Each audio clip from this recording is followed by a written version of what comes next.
what they always do. Hi Vogue, I'm Toni Garrn, and today I will show you how to do my natural wedding day makeup look.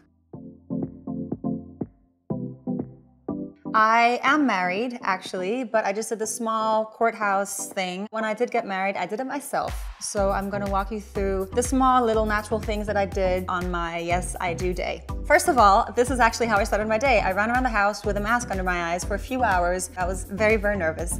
So this is quite authentic. First, when you start with the mask, just to relax your face and make all the puffiness go down, then you can start with covering everything up. So let's get going. I like to start with nothing that's too heavy, especially for my wedding. I didn't want to have a huge cover up, so I'm just going to use a Tinted Moisturizer. Sometimes you need 2 dots. I think on your wedding day it's allowed. Go a little crazy. I love making this little guy wet because everything kind of stays better.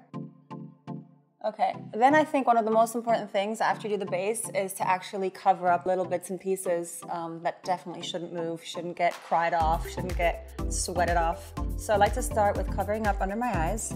And again, a very light concealer. This is also good for highlights.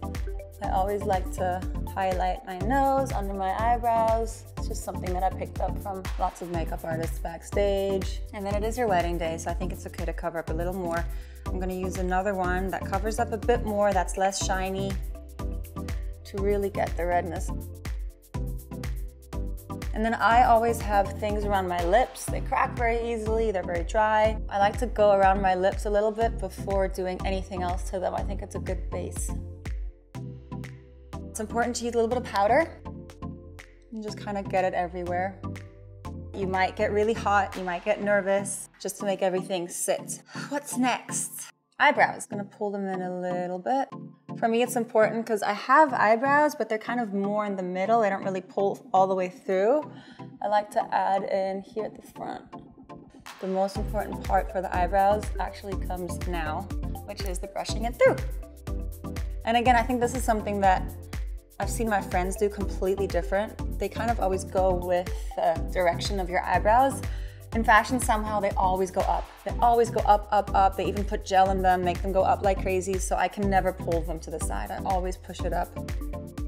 Okay, now the most important thing for me always in my life, mascara.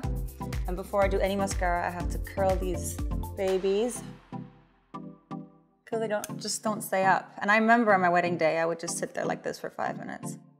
You can push as hard as you like, but do it a few times and then really carefully let go. Really carefully, and then see, okay, they're all loose, then remove. I've seen some really bad mistakes backstage with girls going like this while they were on here, and they do not grow back quickly. And then you just go for it. I'll talk to you guys in 20 minutes. I'll be doing this for a while. I actually do my mascara first because it gets so messy. With mascara, I'm just more is more. So I do the bottom. This is when all the girls have the beautiful face.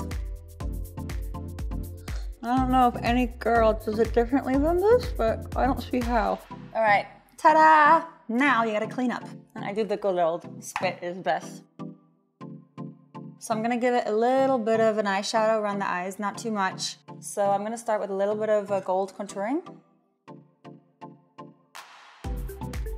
Whatever I do on the eye, I always love to pull it around. I just feel like it makes the eyes pop. I think you can take a little bit more darkness, like a brown gray. It's like a little bit of a darker tone to make it pop. This is what I did. The most important thing is the eyelashes, and you just saw me do it for a second. After I use the eyelash curler, then I do the mascara. I still walk around the house like this for a while, just to make sure they stay up. And they really do, it works for me. So now I'm gonna use a little bit of a bronzer. I think it's really important that you really go into the roots with whatever you do so that there's no like ending to the makeup, beginning of the hair. But I think it's also important that you don't do too much because it is your wedding. You don't want to overdo it. You don't want your parents or anyone to be like, who's this? I do like lip pencils. And then I'm just gonna follow my lips with it. And I'm just gonna go around it and then fill it in after with a similar color. It makes it stay. For me, it's very important for every look I do to have like a really beautiful nude lipstick as well in my kit, so it always can tone down whatever color you put on. You do kiss a lot during a wedding, so you don't want to have too much on there. And then also what I love to do, I think this is another thing we learned during shows, The last thing was always you had like a thing on your face and you walk around like this. It's a good trick because then everything stays a bit more smooth. You still have the color, but it's not gonna, you know, go falling. Put like a light little bun in the back or something pretty. Ta-da! All right, so this was my how to do my own wedding day makeup look. I hope you enjoyed it. Thank you all for watching.